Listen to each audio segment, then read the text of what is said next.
जय हिंद साथियों, कैसे हैं आप सब। स्वागत है आपके अपने चैनल ज्ञान भाई अनुज में। आशा करता हूँ सब बढ़िया होंगे और मस्त होंगे। तो चलते हैं आज हम ज्योग्राफी की तीसरी क्लास में। उससे पहले हम पहली क्लास का थोड़ा रिव्यू ले लेते हैं। तो पहली क्लास में हमने स्टार पढ़े थे। तारा ये कैसे बनते हैं और कैसे समाप्त हो जाते हैं। ठीक है, तो मैंने बताया था कि तारा बनने से ये गैसों का, विरल गैसों का एक समूह होता है, तो आपस में ग्रेविटी के कारण नजदीक नजदीक आने पर एक गैसों का बादल बनता है जिसे हम निहारिका कहते हैं। और उसमें हीट पैदा होने के कारण ये आग पकड़ लेता है, और जैसे आग पकड़ लेता है तो वैसे ही ये स्टार बन जाता है। इसमें हाइड्रोजन और हीलियम गैसें होती है जो नाभिक के संलयन अभिक्रिया पर कार्य करता है। और जो इसके अंदर फ्यूल होता है, जो इसका ईंधन होता है, वो प्लाज्मा की अवस्था में होता है, प्लाज्मा के फॉर्म में होता है। ना तो ये लिक्विड होता और ना ये सॉलिड होता, ये बीच का होता है। ठीक है, और जब हमारे तारे का अधिकांश भाग, अधिकांश फ्यूल समाप्त होने लगता है तो इसका आकार थोड़ा सा बढ़ने लगता है। ठीक, लगभग 90% फ्यूल इसका खत्म हो जाता है। इसमें रेडनेस आ जाती है। तो आपने देखा होगा तारों को बड़े हल्के हल्के, जब बहुत कम अजीब से दिखते हैं, थोड़ा सा अलग ही देख लेंगे कि ये हमारे रेड जैन, इनको हम तारे अभिनव तारा बनेंगे। और छोटे तारे, यदि ये 100%, इसको जीवाश्म तारा बोल लेंगे और इनको विस्फोटक तारा बोल लेंगे, क्योंकि ये खत्म, ये तो समाप्त हो जाते हैं बिल्कुल। ये काला वामन बन जाते हैं। और अभिनव तारे जो होते हैं इनको इंग्लिश में सुपरनोवा बोलते हैं, इन्हें विस्फोटक तारा बोलते हैं। ये 4 फॉर्म में टूटते हैं। नंबर 1 न्यूट्रॉन तारे, पल्सर, क्वेसर, और चौथा ब्लैक होल।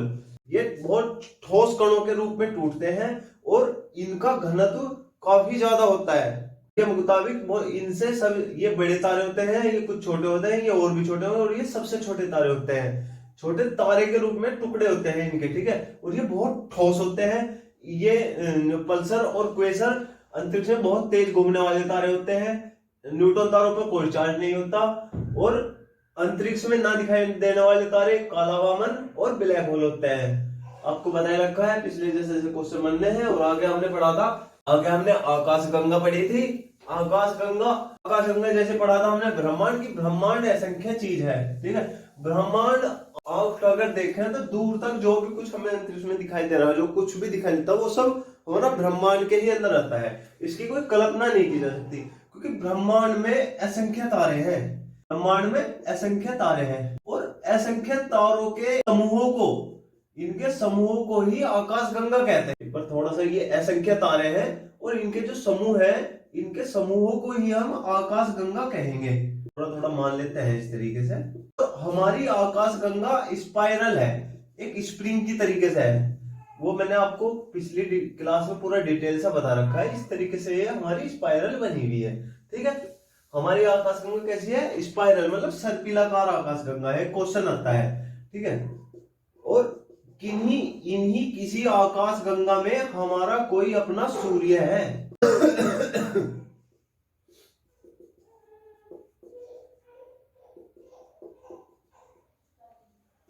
थोड़ा इस तरीके से होती है आकाश गंगा हमारी।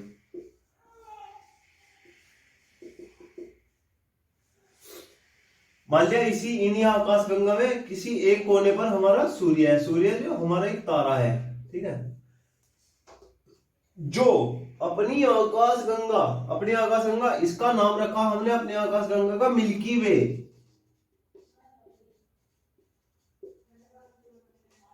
इसे दुग्ध मेखला भी कहा गया है या मंदाकिनी भी कहा गया है, दूसरा नाम। ठीक है, तो हमारी मंदाकिनी सूर्य, हम अपनी मंदाकिनी के की जो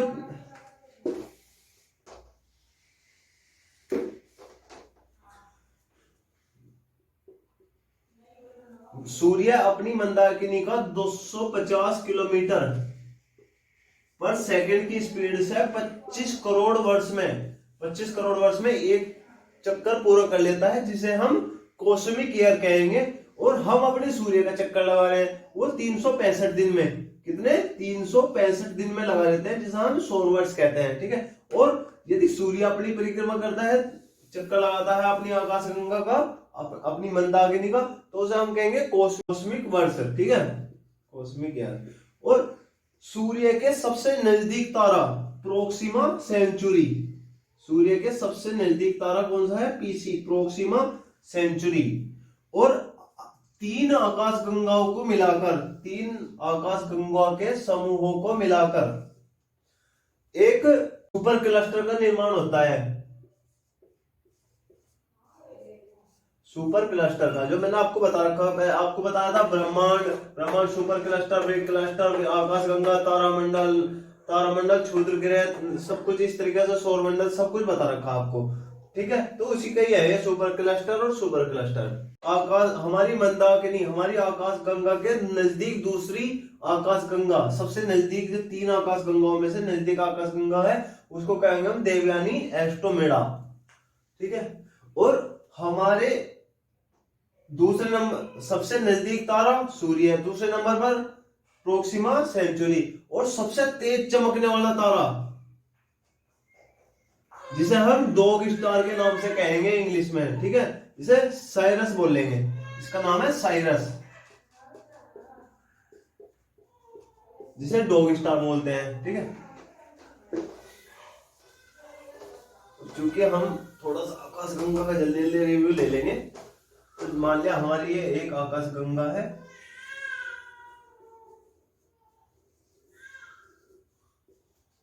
तो हमारा सूर्य यहां हो गया। अब हम अपनी सूर्य से पूरी आकाश गंगा को तो देख नहीं सकते, तो दूर दिखाई देने वाले तारों के समूह को हम बोलते हैं तारामंडल, तारामंडल बोलेंगे। इनकी संख्या 89 है, और कुछ दूर दिखाई देने पर तारों की संख्या को हम नक्षत्र बोलेंगे, जिनकी 27 संख्या है, और नजदीक दूर दिखाई देने वाले ग्रहों की संख्या को हम सौर मंडल बोलेंगे, सौर मंडल बोलेंगे, जिनकी 8 संख्या है। अब हम इसको पढ़ेंगे, इनके बारे में कुछ खगोल विदों का अपना मत है, जो टालमी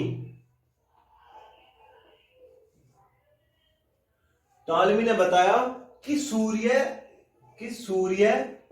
पृथ्वी का चक्कर लगा रहा है, और इसी कारण दिन और रात होते हैं। ठीक है, और जो टालमी ने जो दिया था, ये बताया सिद्धांत, इसको गलत ठहरा दिया कोपरनिकस ने।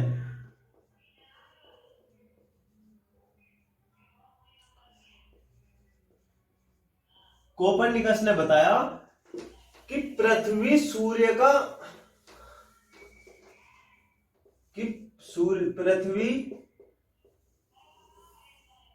सूर्य का चक्कर लगा रही है, यहां पृथ्वी लगा रही सूर्य का चक्कर। इन्होंने कोपरनिकस ने टालेमी का कथन गलत ठहरा दिया, और केपलर ने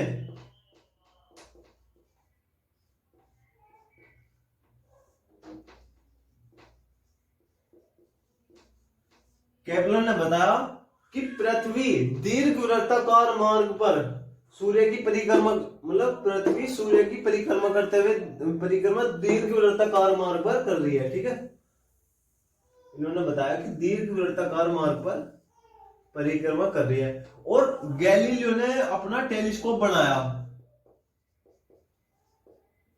गैलीलियो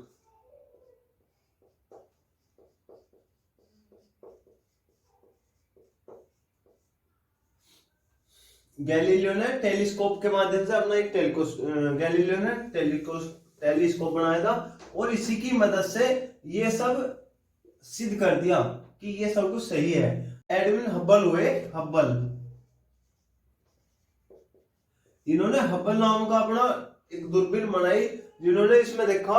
अब गैलीलियो ने टेलीस्कोप से तो अपना सूर्य और सौरमंडल देखा, इन्होंने पूरा ब्रह्मांड देख लिया। इन्होंने बताया कि ब्रह्मांड में तारों की संख्या में वृद्धि हो रही है, तो इसका मतलब इन्होंने बताया कि ब्रह्मांड में लगातार वृद्धि हो रही है। ठीक है,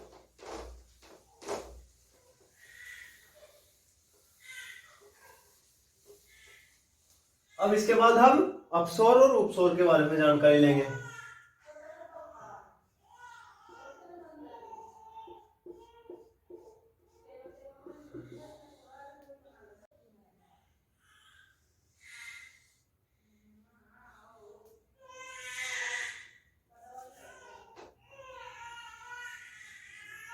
ये हमारी पृथ्वी होगी।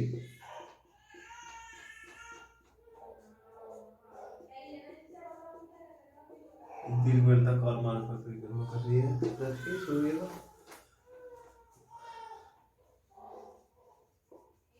अर्थ।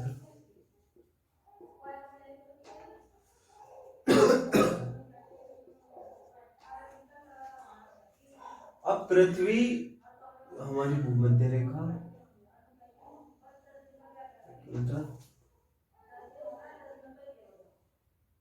अब पृथ्वी जो हमारी 22.5 डिग्री झुकी हुई है, कितनी? 22.5 डिग्री।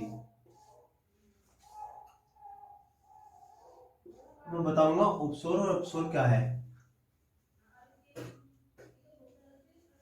अब देखिए, क्योंकि नजदीक कहाँ है पृथ्वी? सूर्य के यहाँ है, और दूर यहाँ पे है। तो यदि पृथ्वी जब नजदीक आती है तो उसको बोलते हैं उप, मतलब ऊपर, उपसौर। यहाँ पे देखिए इसके बीच की दूरी कितनी है। तो जब पृथ्वी सूर्य के नजदीक होगी तो बोलेंगे उपसौर। लिख देता हूं उपसौर। और तब नजदीक होगी तो बोलेंगे अपसौर। अपसौर, ठीक है। अब ऐसी घटना कब होती है? अब देख लेंगे। मैंने बताया कि यदि पृथ्वी नजदीक होगी, नजदीक तो बोलते हैं मतलब ऊपर होगी, ऊपर मतलब उपसौर, उपसौर होगा, ठीक है। और दूर होगी तो अपसौर होगा, ठीक है। और ऐसी स्थिति बनती कब है?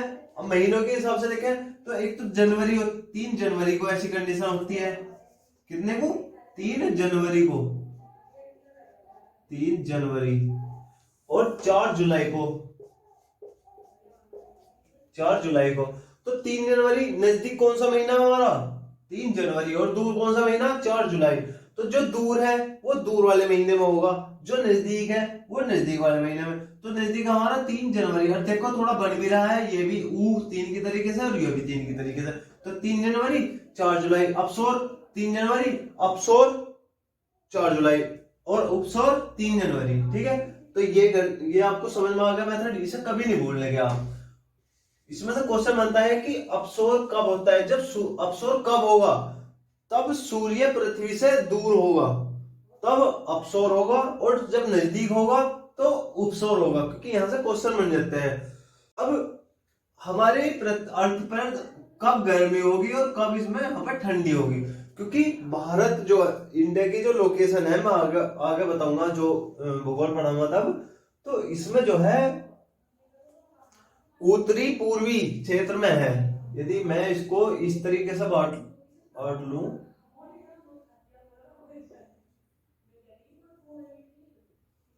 तो ईस्ट वेस्ट नॉर्थ और साउथ। तो east east west north south. तो अगर मैं मान लो उत्तर पूर्वी क्षेत्र में है इंडिया, यहाँ, ठीक है, यहाँ मान लेता हूं। और यहाँ पे यहाँ होगा, ठीक है। ये हमारी इक्वेटर हो गया, भूमध्य रेखा। तो अब सूर्य की किरणें यहाँ बिल्कुल सीधी पड़ेंगी भारत पे, ठीक है, बिल्कुल सीधी पड़ेंगी। तो क्या होगा? गर्मी। जुलाई के महीने में होगी गर्मी।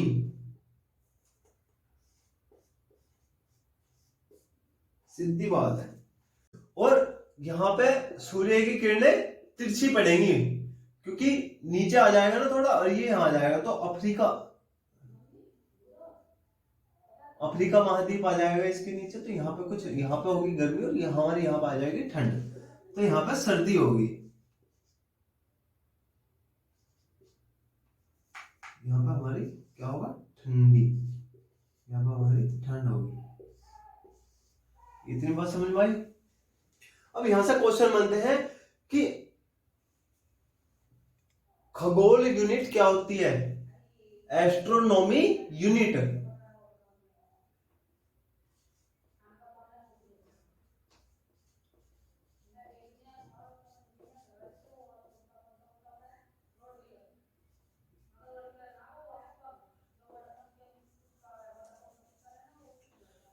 खगोल इकाई क्या होती है। तो खगोल इकाई मान लेंगे, मैंने बताया कि यहाँ पे दूरी ज्यादा है और यहाँ पे दूरी कम है।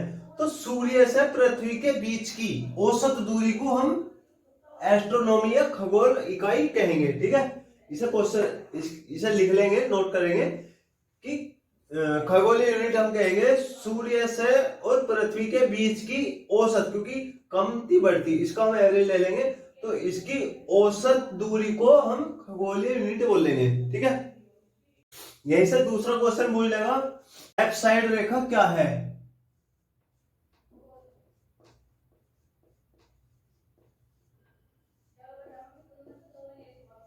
एफ साइड रेखा या एफ साइड लाइन, तो इसको बोलेंगे हम कि उपसौर और अपसौर, उपसौर और अपसौर को मिलाने वाली एक काल्पनिक रेखा जो उपसौर और अपसौर को मिलाती है उसको हम एफ साइड रेखा बोलते हैं। क्लियर। 3 जनवरी को क्या होता है, उपसौर, 4 जुलाई को अपसौर। क्लियर। तो सभी भाइयों का वीडियो के अंत तक बने रहने के लिए धन्यवाद। तो मिलते हैं अगली क्लास में।